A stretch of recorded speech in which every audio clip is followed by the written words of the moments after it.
Hi, I'm Dustin Abbott, and I'm here today to give you my definitive review of the new Laowa 65mm F2.8, and they call this the Ultra Macro. It is a 2x macro or a 2-to-1 ratio, and it is designed for APS-C mirrorless cameras, including Sony E mount, which I'm reviewing here, but also Fuji X and Canon M mounts, making this, I think, perhaps one of the most unique and highest performing lenses that I've ever seen on APS-C mirrorless before.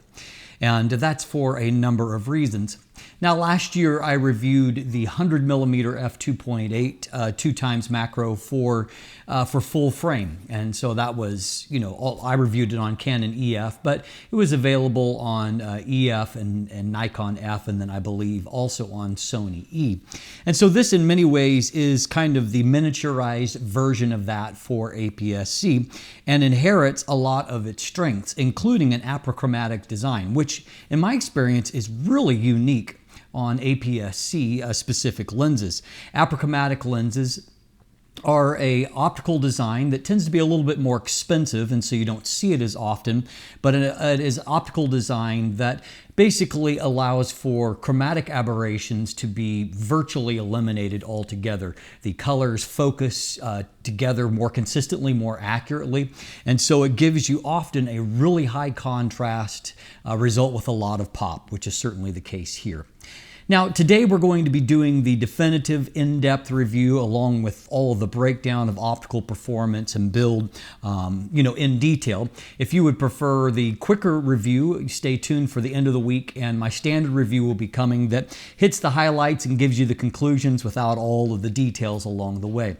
But if you want the details, let's jump in. And let's start by taking a look at the build and handling here a little bit closer. So when we take a closer look, we see a similar long, slender profile that is basically a miniaturized version of the 100mm full frame lens that I reviewed about a year ago. And so it is long and slender. Unlike that lens, however, it does not have a filter as a part of the optical formula up front. And so this is a little bit more self-contained in that regard. So what it does have is a fairly tiny little 52mm front filter thread, making this a very slender lens at only 57mm in diameter.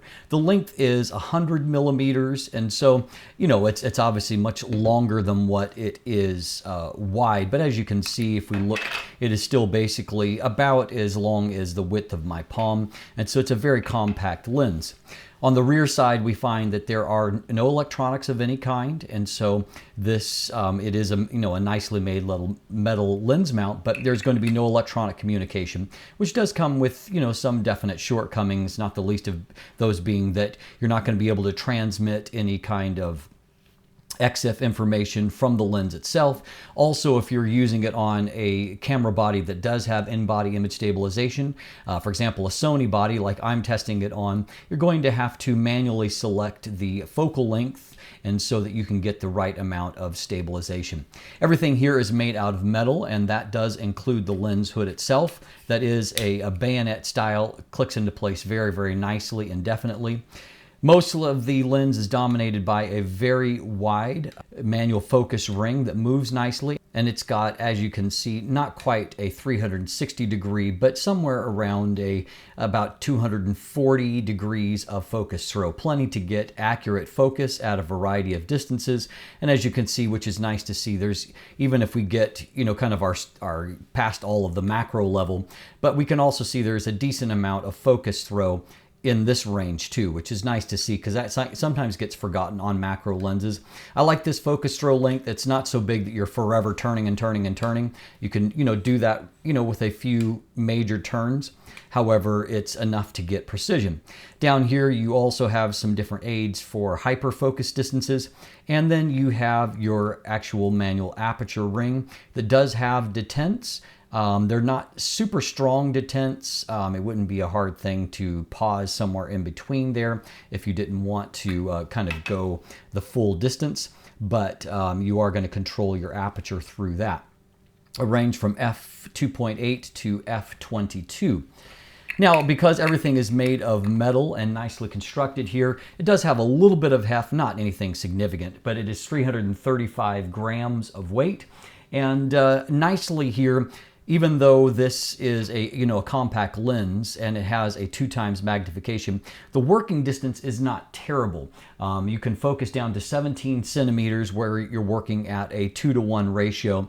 And so, but if you're working at a 1:1 ratio, you've got even more working distance to work with there. You've got 0.19 meters. And so you got an extra couple of centimeters to work with there, which is nice. I mean, just get you a little bit further away from your subject. And obviously some shared optical elements. It's 14 elements in 10 groups, but that includes 3 extra low dispersion glass elements. So some expensive elements in a lens that is an inexpensive lens at under $400. And the optical performance is really quite stunning.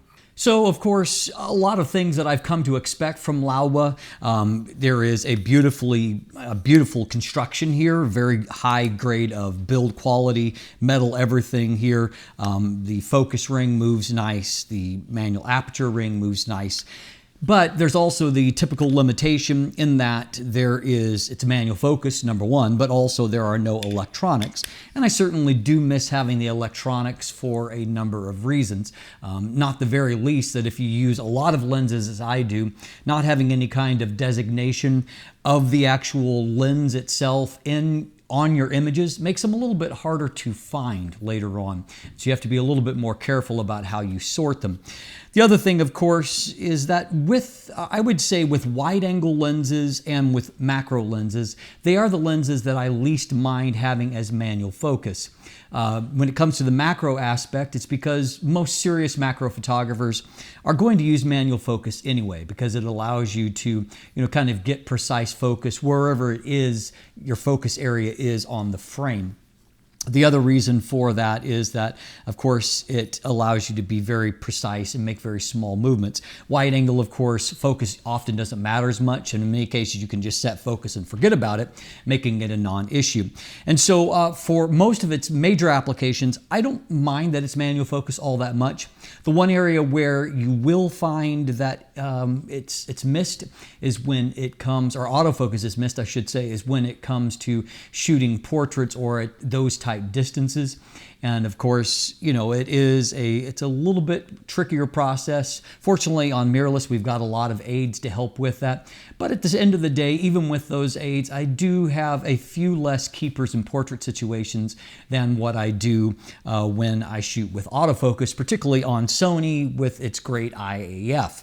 And so that is one aspect that I miss. But beyond that, it is a nicely compact lens. It stores in a pretty small footprint. And so I find that even if I'm, taking along one of my smaller, waist or over the shoulder type bags, it fits in there nicely. And so it could be a really, really useful lens for bringing it along in that aspect. Now, of course, I know that you're above all interested in the optical performance. And let me tell you, it is worth checking out. Let's jump in and let's take a look at that.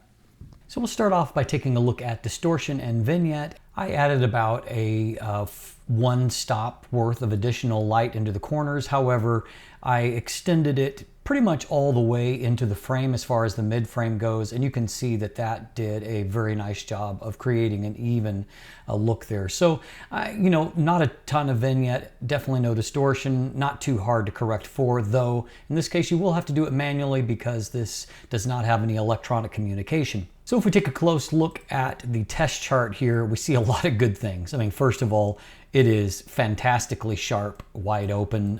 You can see how nice and bright and crisp all the detail is there. No bleeding here in the delineation of these lines. They look great. Look, the bill down here looks fantastic, right out to the very edge of the frame. This is a really strong performer. I mean, you can look at various places across the frame. It just is really, really strong. That bears out in real world three-dimensional objects as well. I mean, look at the amount of detail on the dog's nose there. I mean, this is a fabulously sharp lens, and you can see in the fur here that chromatic aberrations are essentially non-existent. Here's another real world example. I mean, just incredibly sharp, wide open f2.8. Another here. You can just see the detail, micro contrast in the fur. It really delivers stunningly good image quality. So if we compare f2.8 to f4, We can see a little bit more contrast. You can see there's a little bit, kind of brighter between the light area and the dark area as compared here. And so textures look a little bit brighter. Likewise here you can see the same kind of thing, just a little bit more contrast that's entered in. For example, in this portion here, it looks a little bit muddier by comparison.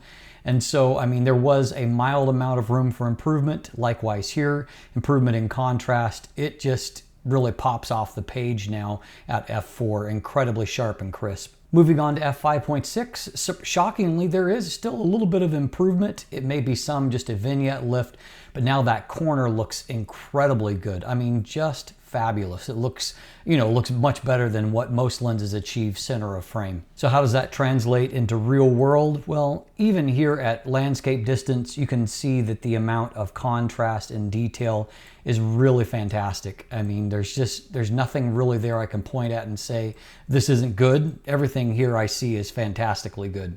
So how about at macro distance? This is the object that we're going to zoom into, this bill here. So we're going to take a look at how the fine detail are rendered at macro distances. So to give you a frame of reference, this is 1:1, this is 2:1. And so you can see how much further you can go, magnify an image moving to that 2:1 versus the 1:1 that most macro images can go.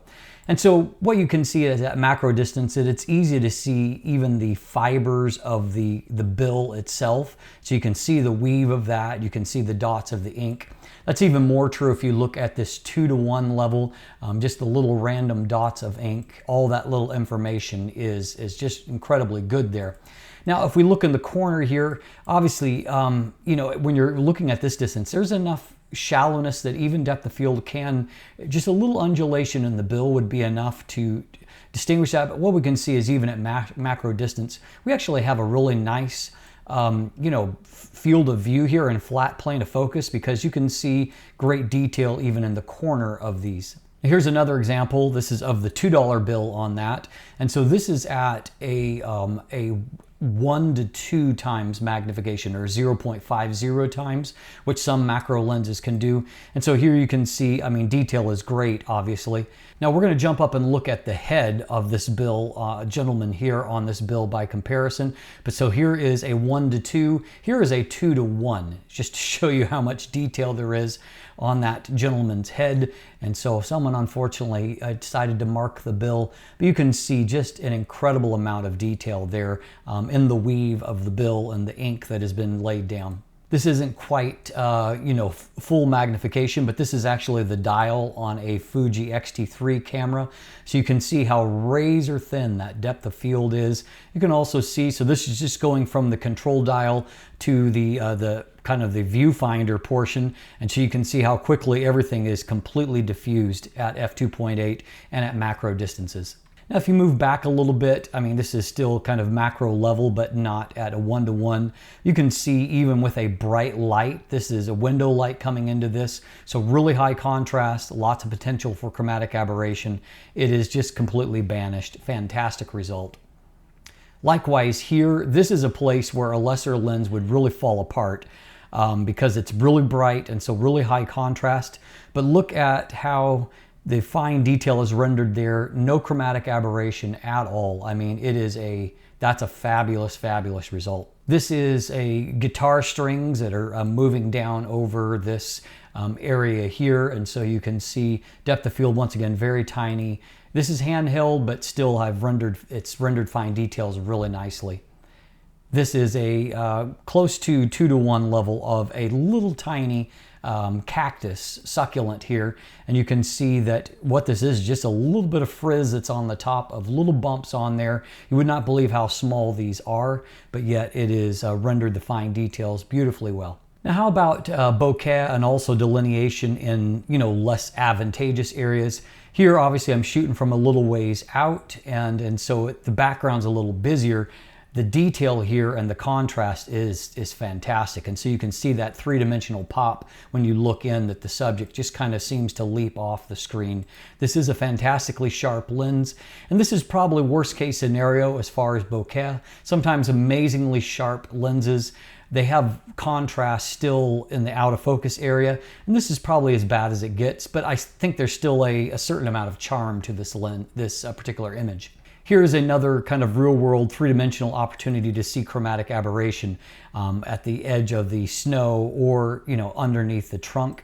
You can see, however, our contrast is really stunningly good. I mean, for a lens that is this inexpensive, you're looking at image quality that's really not hardly rivaled on lenses that will cost sometimes thousands of dollars. This is an incredibly good performance. Once again here, high opportunities for chromatic aberration, but look how wonderful the detail is here and the ice that is formed dripping off this.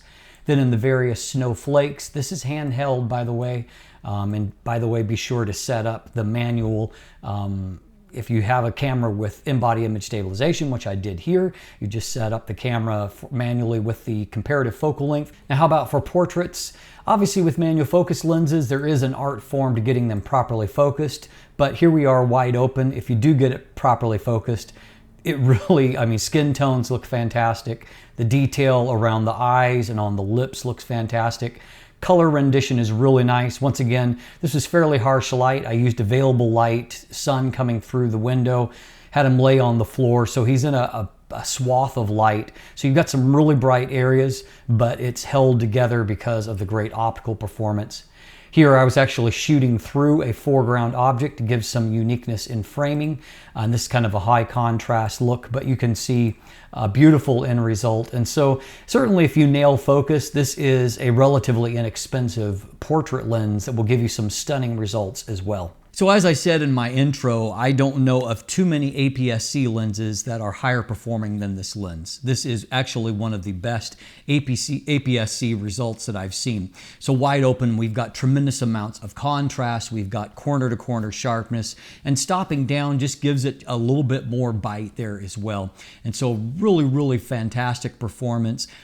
As is typical for Apochromatic designs, there is next to really no chromatic aberrations that I was able to see over the course of my review. Contrast is very high, and bokeh quality is actually pretty good under the circumstance. That it can be a downside of Apochromatic designs in that great contrast can sometimes detract a little bit from having a nice soft defocused background. And so I wouldn't say that this lens is probably at the top of the list. I don't know that any Apochromatic lens is when it comes to bokeh quality, but at the same time, I don't think that there's anything negative that I saw about it either.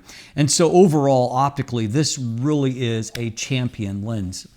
And that brings us to perhaps one of the most intriguing aspects, and that is the fact that this lens runs $399 US.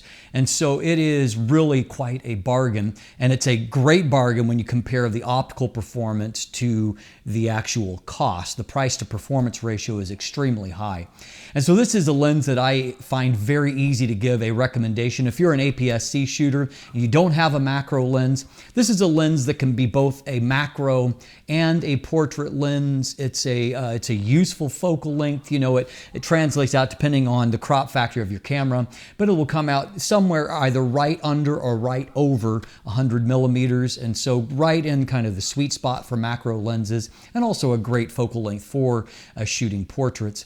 And so I really find this an easy lens to recommend. It's got a great build, amazing optical performance, and while it is manual focus, for macro work, that's not such a big deal.